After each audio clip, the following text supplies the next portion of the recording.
Zaman sekarang kan banyak orang ngaku guru, ngaku wali, perbuatannya aneh-aneh.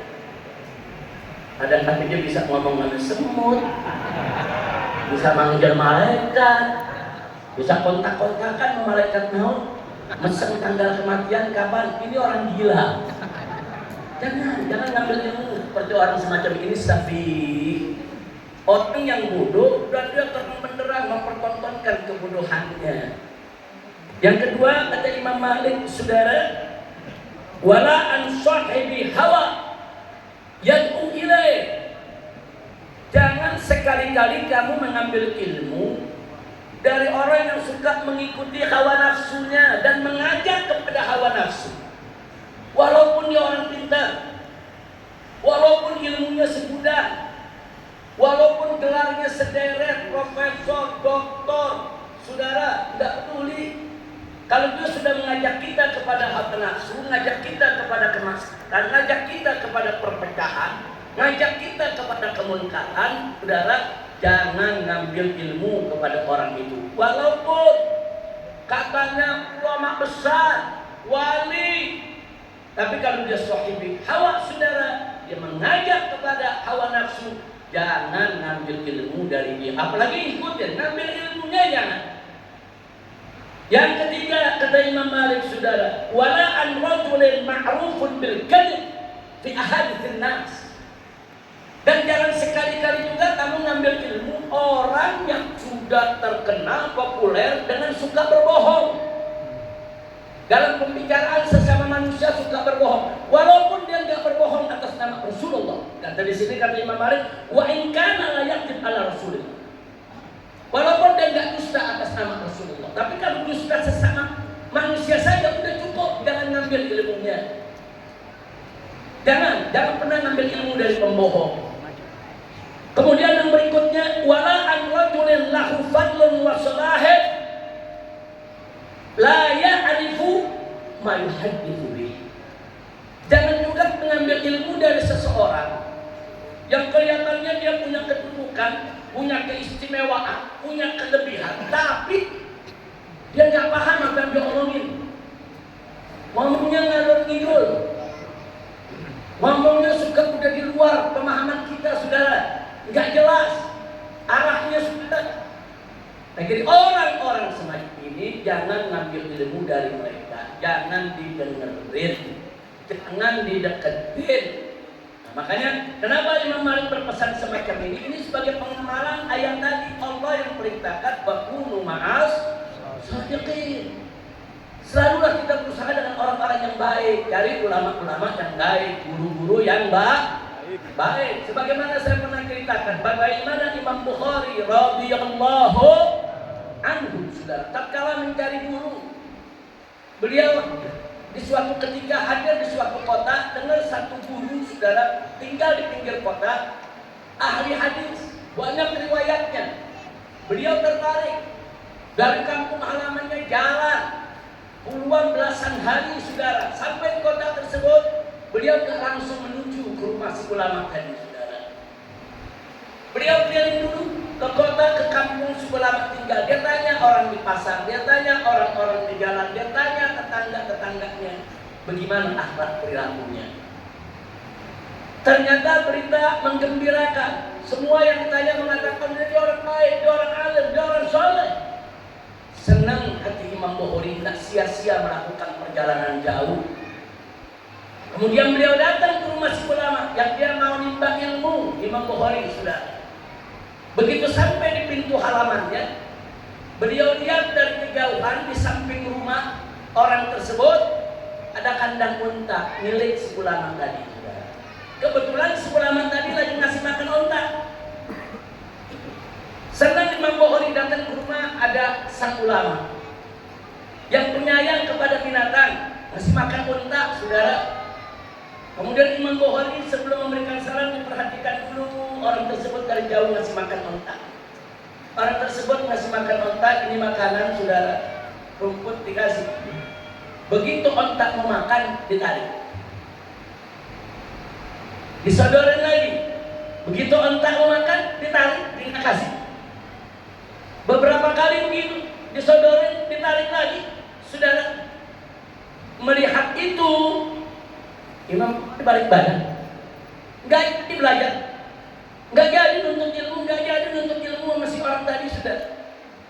Begitu balik badan, saudara, beberapa orang yang mengantar saudara tanya, kenapa kok nggak jadi? Kenapa kok nggak masuk? Katanya menuntut ilmunya, hadisnya banyak, riwayatnya banyak. Apa yang Bukhari bilang? Aku lihat dengan mata kepalaku sendiri, ontak dibohongin sama dia. Kalau hari ini dia membohongi ontak, bukan nggak mungkin besok aku yang dibohongi. Subhanallah. Imam Bukhari nyari guru, hati-hati saudara. Cuma begitu aja nggak jadi dia berguru. Jadi carilah guru yang baik, cari guru yang jujur, cari guru jangan yang tukang bohong. Kira-kira jelas gak? Jadi ayat Quran tadi sudah saya sampaikan, surat At-Taubah ayat 111, wa kunu ma'as shadiqin. Bersamailah, sertailah orang-orang yang jujur, baik, benar, saudara. Cari. Yang kedua, pilih guru yang baik. Insya Allah. Yang ketiga, dalam konteks wa kunu ma'as shadiqin, ini juga berlaku dalam keluarga, cari istri yang baik. Dalam hadis Nabi alaihi salatu wassalam, Nabi mengingatkan kita. Kata Nabi, tunkahul mar'atu li arba'in.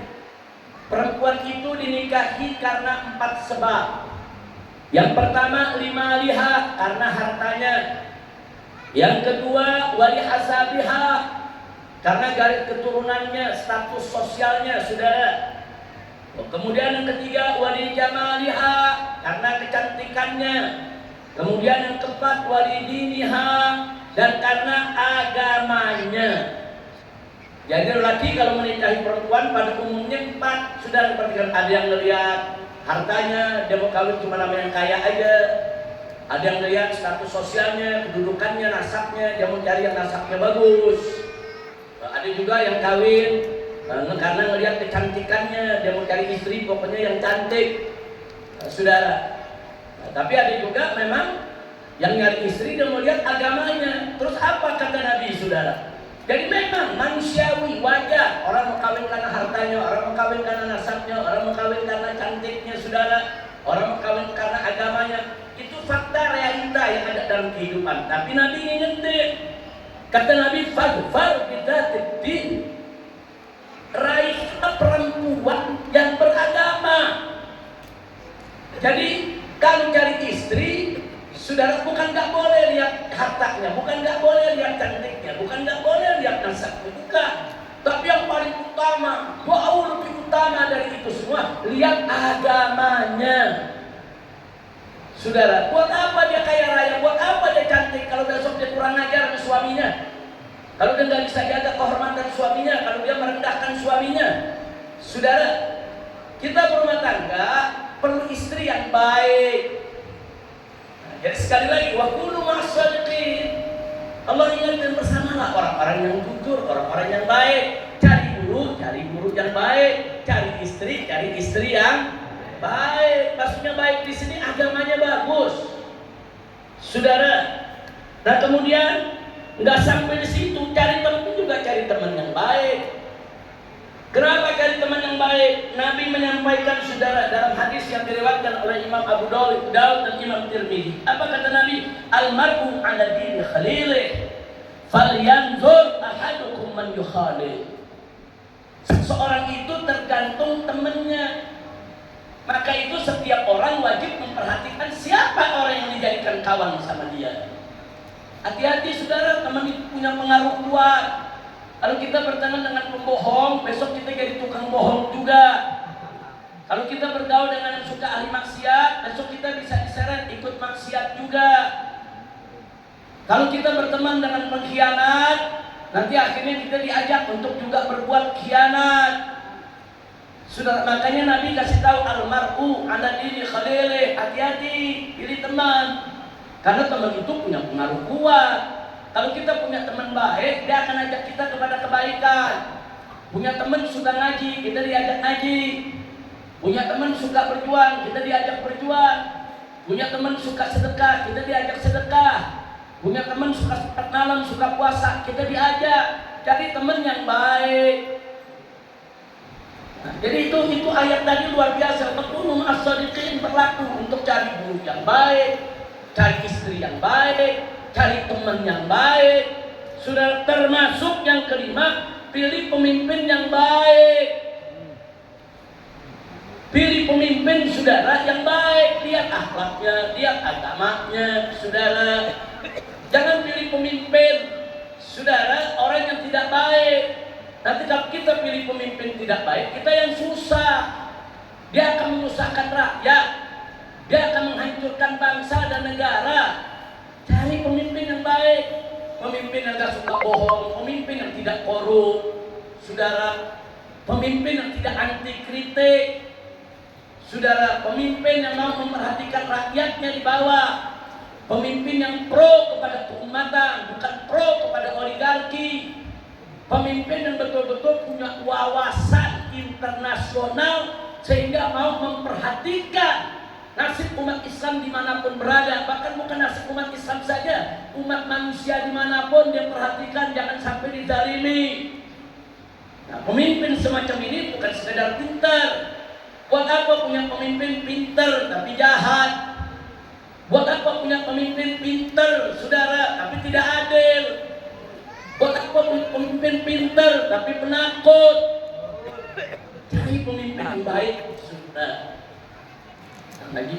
Jadi kalau dikatakan wa kunu ma'as-shadiqin, amalkan. Ini perintah Allah. Jadi pada saat memilih presiden, memilih anggota dewan, baik di DPR RI pusat maupun DPRD, pilih yang baik. Jangan milih karena dibayar 50.000, milih karena dikasih 100.000. Jangan, saudara. Nanti begitu dia jadi pemimpin karena hasilnya dari kecurangan dan hasilnya dari beli suara, dia nggak bakal mikirin rakyat. Cari yang baik, saudara. Cari yang baik. Ini pelajaran buat kita ke depan. Cari pemimpin yang baik, itu perintah Allah.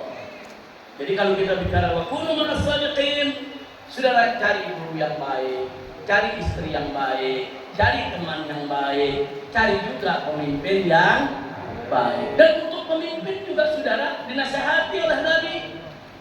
Untuk pemimpin apa? Para pemimpin itu wajib mengangkat menteri-menteri yang baik. Jangan angkat menteri yang korup, menteri yang terlibat pelanggaran HAM, menteri yang jahat, menteri yang suka pecah belah. Saudara, nggak boleh, haram. Makanya Nabi katakan, saudara, dalam hadis sahih diriwayatkan oleh Abu Dawud yang bersumber dari Sayyidatuna Aisyah radhiyallahu taala anha. Apa kata Nabi alaihi salatu wassalam? Sayyiduna Muhammad sallallahu alaihi wa alihi wasallam, Nabi mengatakan, idza aradallahu bil amiri khairan, jika Allah menghendaki kebaikan bagi seorang pemimpin, ja'ala lahu wazira sidqin, niscaya Allah akan jadikan bagi si pemimpin tadi menteri yang baik, menteri yang jujur. Saudara, menteri yang bagaimana itu yang baik? Kata Nabi, inna siyadakarahu, kalau dia sebagai pemimpin lupa, diingetin. Saudara, wa in dzakara a'anahu, dan kalau si pemimpin enggak lupa, ingat, saudara, dalam program-program bagusnya a'anahu, dibantu sang pemimpin tadi supaya programnya sukses dan berhasil. Itu menteri yang baik.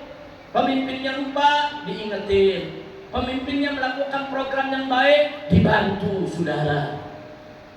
Dan sebaliknya, kata Nabi, saudara, wa idza arada bi khairi dzalik, tapi kalau Allah menghendaki seorang pemimpin kebalikan dari tadi, enggak menghendaki kebaikan buat si pemimpin, ja'ala lahu wazira su'in, Allah akan jadikan bagi dia menteri yang jelek, menteri yang buruk, menteri yang busuk, menteri yang jahat. Saudara, sehingga apa? Inna siya lam yadkurhu lam yudzakkirhu.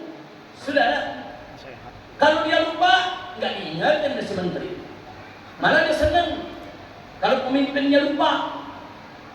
Dia coba ambil keuntungan dari lupa pemimpinnya. Enggak sampai di situ, saudara. Wa in dzakara lam yu'inhu. Dan kalau si pemimpin punya program bagus, ingat tahu kerja dia nggak bantu. Nah, jadi artinya apa hadis ini sudah? Hadis ini peringatan buat para pemimpin dari Nabi. Kalau mau jadi pemimpin yang baik, cari menteri yang baik. Saudara, niscaya Allah Subhanahu wa taala akan memenangkan pemimpin-pemimpin yang baik. Nah, ini penting kita sampaikan. Jadi wakunu ma'as-shadiqin itu berlaku untuk semua umat Islam, mau laki mau perempuan, apapun profesi. Mau pejabat, mau rakyat, mau ulama, mau santri, saudara, termasuk presiden, menteri, gubernur, wajib ikuti perintah Allah. Wakunu ma'as-shadiqin. Oh, kalau punya teman, punya menteri nggak bagus, saudara, efeknya juga jelek. Saya bisa buktikan. Dulu ada menteri segala urusan. Dulu. Kalau mahasiswa lagi protes, demo apa dia bilang? Yang protes-protes keluar dari Indonesia. Selalu begitu. Sudah, selalu begitu. Alhamdulillah 1,5 tahun mimpin, presiden yang baru ini gak pernah mengucapkan itu. Alhamdulillah.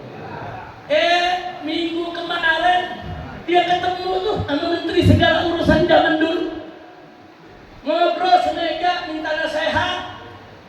Habis dapat nasihat, si pemimpin langsung ngomong, mau tuh protes-protes Indonesia gelap, kabur aja sama ke Yaman.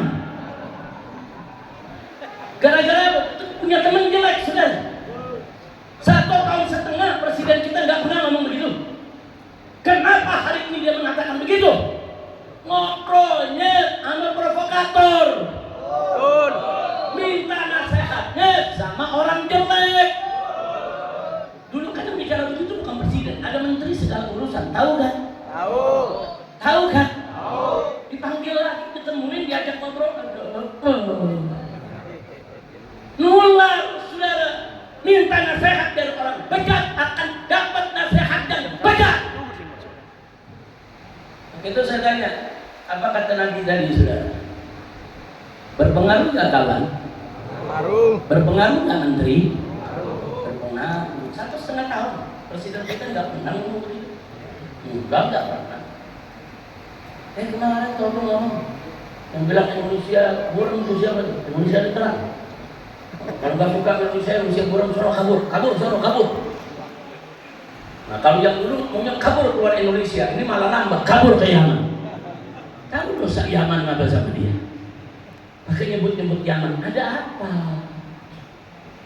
Nah, saya lihat ini makanya saudara, pengaruh teman itu bahaya.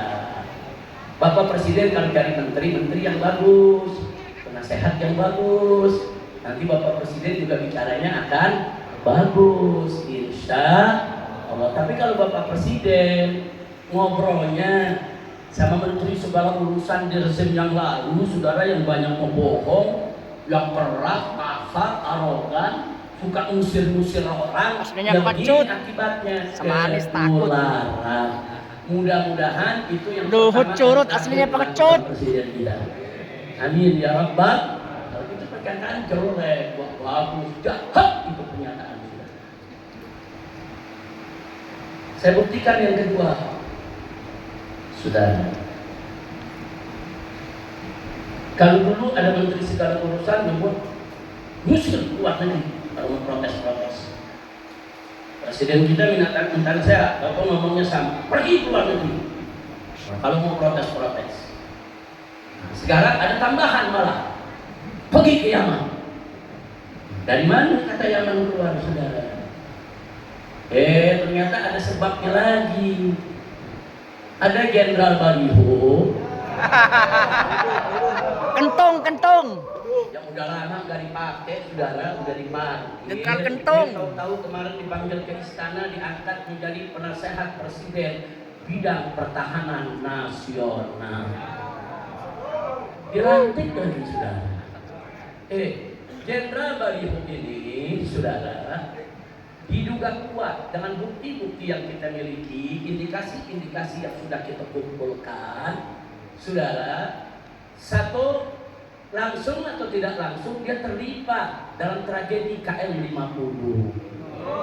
Setidaknya dia ikut siaran pers yang penuh kebohongan bersama Kapolda Metro Jaya saat itu. Dengan bukti-bukti palsu, dengan pistol palsu, peluru palsu, sudah semuanya serba palsu. Dia fitnah dengan syuhada. Orang ini ikut dalam penjara, bahkan ikut pegang pedangnya sudah untuk menentukan betapa jahatnya ini laskar. Syuhada pakai senjata menyerang polisi, bohong. Orang ini terlibat. Yang kedua, kita juga sudah punya bukti-bukti, indikasi kuat. Kalau orang ini juga terlibat, saudara, entah itu membina, entah itu membiayai, entah itu mendukung, saudara, dalam gerakan begal nasab. Betul. Orang-orang yang terlibat di begal nasab, saudara, seperti laskar setan. Karena caranya didatangi sama orang ini, diberikan pembinaan, diberikan dukungan. Ini orang bermasalah dalam KM 50, dalam urusan adu domba anak bangsa, dalam urusan menghina para habaib. Saudara, kenapa diangkat jadi penasehat presiden? Pantas saja presiden bilang pergi sono ke Yaman, karena Jenderal Baliho ini memang benci Yaman. Jadi saya ini kata Yaman datangnya dari setan ini nih. Setan. Setan jadi setan. Kira-kira jelas dah. Mudah-mudahan ini yang pertama dan terakhir buat Bapak Presiden.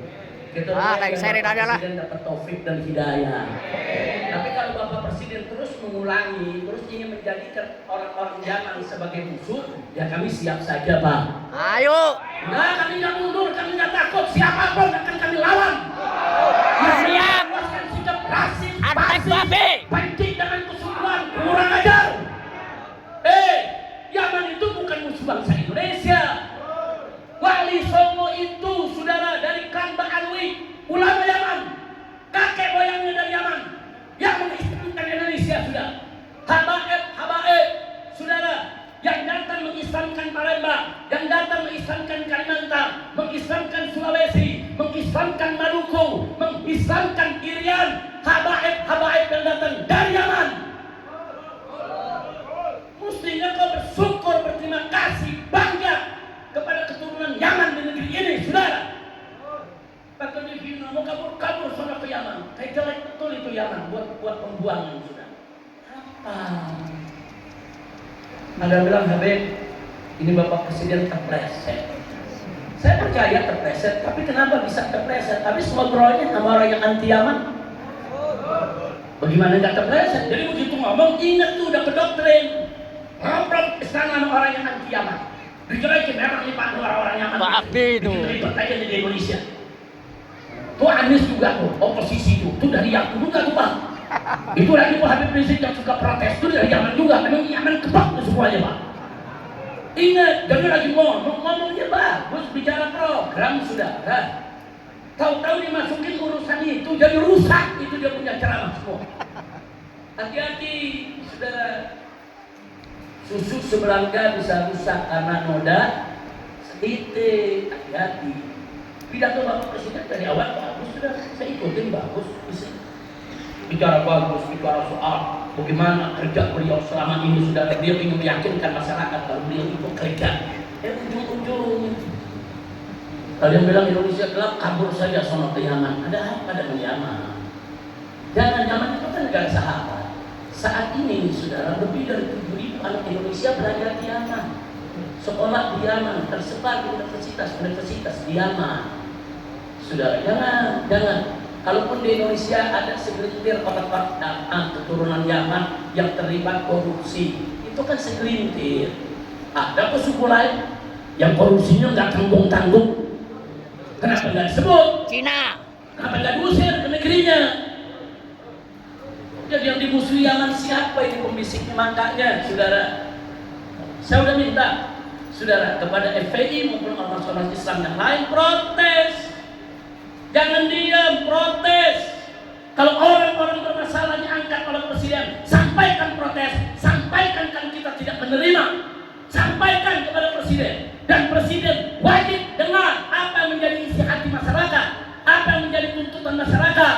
Jangan kalau dikritik marah, jangan kalau dikritik jawab dengan karya, dikritik jawab dengan kerja, dikritik jawab dengan kebijakan yang bagus. Itu pemimpin. Bukan dikritik jawab dengan kritik yang lebih pedas. Enggak begitu pemimpin, saudara. Kira-kira jelas tidak? Jelas tidak? Padahal mudah-mudahan Habib maklumin, mungkin dia lagi kesal sama Anies Baswedan kali, terlalu banyak kritik. Ya kalau kesal sama Anies sebut aja namanya. Hei Anies, saya tidak suka kepada kamu. Kenapa kamu begini? Ini jangan bawa-bawa Yaman.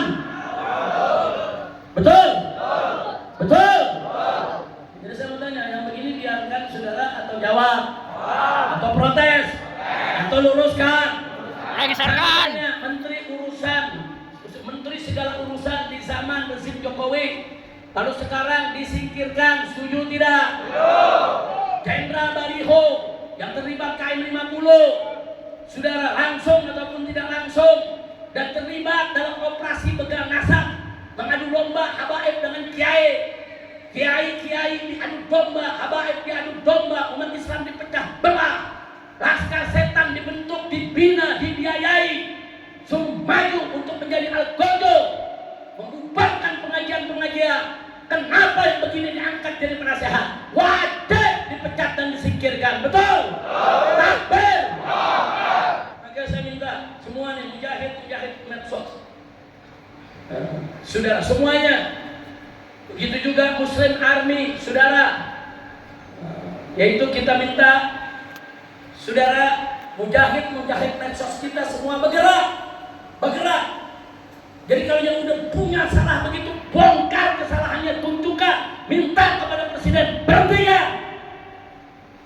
So, kita sudah sering berikan nasihat, hati-hati, sering. Jadi pemimpin tuh mesti dengar nasihat. Soal nasihat diterima nggak diterima, ada pertimbangan lain, itu terserah. Tapi jangan dinasihati marah, Ulamanya kritik marah, kritik bawa-bawa suku orang, nggak boleh, saudara. Kira-kira jelas tidak? Nah, itu kembali kepada pelajaran kita. Kalau itu kawan berpengaruh tidak? Nasihat berpengaruh tidak? Menteri berpengaruh kepada pemimpin tidak? Saya bertanya semua di sini, siap cari kawan yang baik, siap cari istri yang baik, siap cari guru yang baik, siap cari pemimpin yang baik. Takbir. Sallu ala Nabi. Yang terakhir, saudara, kita berkali-kali menasehati presiden. Board of Peace itu tidak baik. Sebaiknya Indonesia keluar dari Board of Peace. Saya percaya presiden punya niat baik untuk menciptakan perdamaian dan memperjuangkan kemerdekaan Palestina melalui jalur diplomasi di PBB, di Board of Peace maupun di forum internasional lainnya. Saya percaya niat baik tersebut. Tapi faktanya, nah kita bicara fakta sekarang. Presiden kemarin janji kepada para ulama, kalau memang faktanya nanti merugikan, beliau siap keluar dari Board of Peace. Sekarang sudah saatnya beliau harus keluar. Loh, faktanya apa? Mari kita lihat. Gara-gara beliau masuk Board of Peace, akhirnya seluruh dunia sudah menganggap Indonesia ini antek Amerika. Kenapa? Karena saat ini banyak negara-negara dunia, bahkan Eropa, sahabatnya Amerika, Eropa, negara-negara NATO, semua menjauh dari Amerika. Enggak mau dekat sama Amerika. Semua protes Amerika, sampai di PBB pun. Saudara, banyak pemimpin-pemimpin barat yang protes Amerika. Tatkala Amerika udah dijauhi oleh para pemimpin, kok Indonesia justru merapat? Ada apa? Malaysia saja negara tetangga kita nggak mau. Sudah, Malaysia itu jangan hubungan baik dengan Amerika. Tapi masuk Board of Peace enggak. Malaysia juga memperjuangkan kemerdekaan Palestina. Sudah, Karena dia tahu, Malaysia tahu masuk ke office didikte oleh Donald Trump. Nah ini yang terjadi saat ini. Nah buktinya apa? Saya tunjukkan. Satu, gara-gara Indonesia masuk ke World Office, saudara, presiden kita bawa ke sana. Begitu Iran diserang secara brutal oleh Israel dan Amerika, presiden kita nggak berani mengecam. Sampai hari ini nggak ada tuh presiden mengecam serangan Israel, mengecam serangan Amerika, apalagi mengutuk, nggak ada. Kenapa? Itu tadi, karena mau bikin pernyataan nggak enak, karena ada di Board Office. Board Office itu belenggu, saudara, porto. Presiden kita dibelenggu sehingga nggak berani menyampaikan itu. Takut Israel, takut Amerika tersinggung, saudara. Babi itu. Jadi ikut ke Board Office itu bahaya. Begitu masuk ke Board Office, berarti presiden kita sahabat Donald Trump dan sahabat Netanyahu. Duduk bareng. Karena udah kasih tahu, hati-hati cari teman, hati-hati. Hati-hati. Saudara, hati-hati duduk sama orang-orang baik, jangan duduk sama orang-orang jahanam. Yang kedua, begitu saudara pemimpin tertinggi Iran, yaitu Ayatollah Sayyid Ali Khamenei, saudara, dibunuh secara brutal, dirudal, dibom, saudara, dengan pejabat-pejabatnya, dengan rakyat-rakyatnya. Lagi-lagi nggak ada ucapan belasungkawa dari presiden kita. Apa sih sulitnya mengucapkan belasungkawa? Malaysia hari ini kejadian, 1 jam kemudian langsung mengucapkan belasungkawa. Nggak berani. Kenapa? Karena diikat dengan Board of Peace. Kalau mengucapkan belasungkawa dianggap dukung Iran. Kalau dukung Iran nanti diusir dari Board of Peace. Jangan nunggu diusir, keluar. Ini bukti masuk Board of Peace. Bukti sudah nggak berani. Ucapan belasungkawa nggak berani. Ada apa? Dan yang lebih menyakitkan, yang ketiga sudah 4 prajurit TNI mati dibunuh Israel di Lebanon, sudah. Nggak ada presiden mengecam, mengutuk, melaknat tentara Israel yang sudah membunuh 4 prajurit TNI. Presiden cuma belasungkawa prajurit mati, dikasih penghargaan prajurit. Kalau itu sudah dramatis, memang harus dilakukan. Tapi bagaimana dengan Israel? Mestinya presiden bicara di atas panggung, di atas mimbar. Hei Israel, kurang ajar kalian. Kalian membunuh tentara kami. Tentara kami ada di bawah PBB untuk perdamaian. Kenapa kalian bom? Kenapa kalian bunuh? Bicara.